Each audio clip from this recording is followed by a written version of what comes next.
Ford v Ferrari is the new film directed by James Mangold, who recently directed my all-time favorite superhero movie, Logan. If there is any modern filmmaker who deserves to be called underrated, it's James Mangold. He has written and or directed such films as Copland, the underrated Free Ten to Yuma remake, and Girl Interrupted. So I really wanted to see what he would do next after Logan. Ford v Ferrari tells the true story of Carroll Shelby and Ken Miles, two people who were commissioned by Ford to create a race car that can compete against Ferrari in the 1966 24 Hours of Le Mans tournament. Shelby competed as a racer in the 1959 24 Hours of Le Mans, however, he was forced to retire citing heart problems. Kim Miles is a mechanic by day and a racer by night who obliges to help build Ford's car. I'm not a racing fan at all, but for 2.5 hours I was invested in this world. Mangold has such an eye for detail that is wondrous to behold. This was the chaser I needed after watching Parasite. This is one of those films that would be prominently featured on the One Perfect Shot Twitter page. The racing scenes are pulse-pounding and intense and keeps you on the edge of your seat. I'm very hit and miss with Matt Damon, but when he hits, he hits. Damon is great in roles where he can balance comedy and drama.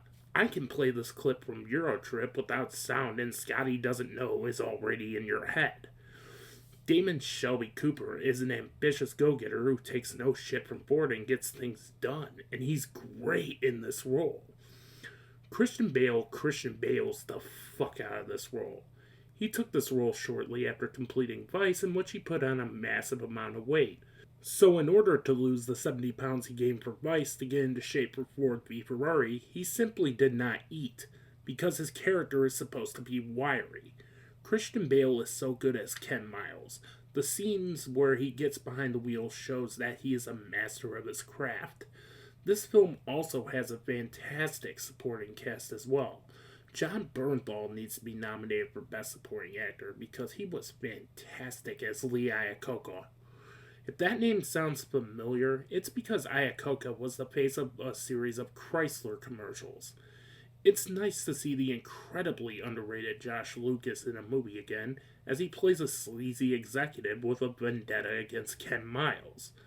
The film does have a couple issues. It does drag a little in the second act to the point that you could cut about 10 minutes of this movie out.